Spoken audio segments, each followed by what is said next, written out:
ខ្ញុំចង់កែប្រែខ្លួនពីមនុស្សស្រីរឹងមាំម្នាក់ទៅជាមនុស្សទន់ជ្រាយវិញ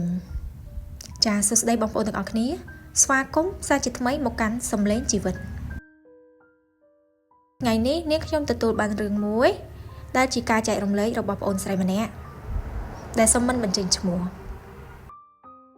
ចាតើមានហេតុភេទអ្វីទៅដែលធ្វើឲ្យមនុស្សស្រីដ៏រឹងមាំម្នាក់បែរជាចង់ក្លាយខ្លួនជាមនុស្សស្រីទន់ជ្រាយទៅវិញនោះចង់ដឹងថាមូលហេតុអ្វីសូមចូលទៅកាន់សំណេរពេញរបស់បងប្អូនស្រីទាំងអស់គ្នាសំណេរមានដូចតទៅខ្ញុំចង់កែប្រែខ្លួនឯងពីមនុស្សស្រីរឹងមាំម្នាក់ទៅជាមនុស្សទន់ជ្រាយវិញព្រោះថា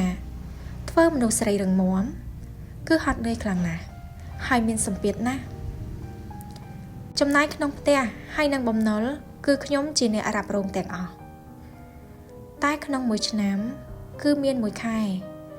ដែលខ្ញុំត្រូវការពឹងពាក់ប្តីឲ្យជួយដូចជាជួយបង់ផ្ទះឬចំណាយផ្សេងពីរបីមុខដែរអំឡុងពេលដែលរកលុយគត់គង់ចំណាយក្នុងផ្ទះមិនបានហើយខ្ញុំរត់ទៅពឹងប្តីនោះសម្ដីគាត់មិនដែលល្អជាមួយខ្ញុំទេពេលខ្ញុំហត់នឿយរងសម្ពាធត្រូវការអ្នកលួងលោមពីប្តីតែគាត់បែរជាថាយើងដ្រាម៉ាទៅវិញព្រោះខ្ញុំជាមនុស្សម្នាក់ដែលមិនទម្លាប់ពឹងប្តីតាំងពីដើមសូម្បីប្រាក់ខែគាត់ខ្ញុំមិនដែលទាមទារសុខចិត្តឲ្យគាត់ចាយវាយលើខ្លួនគាត់ឲ្យតែគ្រប់ទៅកុំតែដកលុយពីផ្ទះយកទៅចាយថែមទៅបានហើយតែគាត់ក៏មិនអន់ដល់ថ្នាក់បើកលុយមកមិនឲ្យប្រពន្ធនោះដែរគឺតែងតែឲ្យលុយមកខ្ញុំ$300-400ទុកនាំប្រពន្ធហូបអីឆ្ងាញ់ជូនទៅដើរលេងនៅខេត្តមួយយប់អីក៏មកវិញអញ្ចឹងទៅហើយនេះតាមខ្ញុំចំណាំរយៈពេល3ឆ្នាំមកហើយគឺក្នុងមួយឆ្នាំខ្ញុំតែងតែរាំងស្ទះចំណូល1ខែឬក៏2ខែអីដែរហើយតែងតែទៅពឹងប្តីតែអារម្មណ៍នៅពេលដែលពឹងប្តីគឺវាពិបាកខ្លាំងណាស់ហើយប្តីរបស់ខ្ញុំនៅពេលដែលខ្ញុំរៀងស្ទះលុយនោះសម្ដីគាត់គឺតែងតែលយដាក់ខ្ញុំតែម្ដងត្បិតថាគាត់សម្ដីលយមែនតែគ្រប់យ៉ាងគឺនៅតែជួយដោះស្រាយខ្ញុំដដែលតែសំខាន់គឺគាត់នៅតែអាងយើងរហូតហ្នឹងព្រោះប្តីខ្ញុំជាមនុស្សម្នាក់ដែលចូលចិត្តចាយវាយខ្ជះខ្ជាយគឺចាយធំហើយចូលចិត្តដើរលេងជាមួយមិត្តប្រភេទខ្សែលើខ្ញុំមិនដឹងកែដោយវិធីណាទេខ្ញុំពិតជាហត់និយាយខ្លាំងណាស់ឥឡូវនេះគាត់បានផ្លាស់ប្ដូរការងារមកធ្វើការនៅកន្លែងថ្មីហើយប្រាក់ខែគួរសមហើយក៏ជាការងារស្រួលដែរចូលធ្វើការបាន1ឆ្នាំហើយតែគ្មានសល់អ្វីនោះទេសល់តែក្បាលពោះខ្ញុំចង់ឲ្យគាត់ឈប់ធ្វើការហើយមកប្រកបរបររកស៊ីវិញព្រោះធ្វើការចិញ្ចឹមខ្លួនឯងមិនចង់រស់ផងដូចនេះហើយតើត្រូវទ្រាំធ្វើអ្វីទៀតជាចុងក្រោយតើបងប្អូនគិតយ៉ាងណាដែរចំពោះគំនិតរបស់ខ្ញុំមួយនេះចាឥឡូវសាច់រឿងរបស់យើងបានឈានដល់ទីបញ្ចប់ហើយតើបងប្អូនយល់ឃើញយ៉ាងណាដែរបើបងប្អូនយល់ឃើញយ៉ាងណានោះ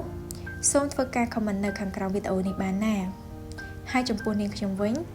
គឺយល់ឃើញថាគាត់គួរតែបើកចិត្តនិយាយគ្នាក្នុងនាមជាប្តីប្រពន្ធកំណត់រឿងចំណូលចំណាយឲ្យច្បាស់លាស់សារជាថ្មីក្នុងនាមជាប្តីប្រពន្ធមិនត្រូវទម្លាក់បន្ទុកឲ្យទៅម្ខាងនោះទេគឺត្រូវធ្វើរួមគ្នាហើយយើងជាប្រពន្ធត្រូវបើកចិត្តទទួលជំនួយពីប្តីមិនថាជាលុយកាក់តិចច្រើនក្តីក៏ដោយត្រូវកែទម្លាប់ដែលថាមិនទម្លាប់ពឹងប្តីនឹងចេញបដូរមកទទួលការជួយពីប្តីរាល់ប្រាក់ខែរបស់ប្តីប្រពន្ធយើងគឺត្រូវបែងចែកបញ្ចូលទៅក្នុងចំណូលរួមមួយឬបើកុងសន្សំមួយសម្រាប់ដាក់លុយសន្សំរួមគ្នាដើម្បីទុកចំណាយជាប្រចាំរួមគ្នារាល់ពេលដកលុយរួមអធិស្ឋានរាល់ពេលដកលុយរួមដើម្បីចំណាយម្ដងភាគីនីមួយៗត្រូវប្រាប់គ្នាទៅវិញទៅមកដោយមានការយល់ព្រមរវាងគ្នាទៅតបានករណីភាគីណាមួយឆ្លៀតដកលុយរួមនោះចំណាយលើរឿងមិនចាំបាច់ដោយមិនមានការយល់ព្រមពីភាគីម្ខាងទៀតគឺត្រូវដកសិទ្ធចេញមិនឲ្យផ្ទេរលុយចេញបានទៀតឡើយគឺបានត្រឹមតែផ្ទេរចូលប៉ុណ្ណោះបើបងប្អូនស្រីធ្វើបានដូចនេះបងប្អូននឹងមានអារម្មណ៍ធូរស្រាលហើយចំពោះរឿង ដែលចង់ឲ្យគាត់បដូរឈប់ធ្វើការមករកស៊ីនោះគឺវាតកតងនឹងផ្លូវចិត្តគាត់ដែរបងអូនអាចសាកសួរទៅកាន់ស្វាមីបងអូនដើម្បីកុំឲ្យគាត់មានអារម្មណ៍ថាមានសម្ពាធមិនថាជាការងារអ្វីទេឲ្យតែគាត់ពេញចិត្តធ្វើគឺគាត់នឹងមិនសូវមានអារម្មណ៍ថានឿយហត់ហើយសុភមង្គលគ្រួសារយើងក៏វាតកតងទៅនឹងផ្លូវចិត្តនេះឯងចាអរគុណនេះគ្រាន់តែជាយោបល់តិចតួចអំពីនាងខ្ញុំបើសិនជាការយល់ឃើញរបស់នាងខ្ញុំសមឬមិនសមរម្យត្រង់ណាសូមបងប្អូនក៏ដូចជាបងអូនស្រីមេត្តាអធ្យាស្រ័យនិងអភ័យទោសផងហើយសម្រាប់បងប្អូនដែលចង់ចែករំលែករឿងជីវិតរបស់ខ្លួនមិនថាជារឿងស្នេហាគ្រួសារអបិយជំនឿរឿងខ្មោច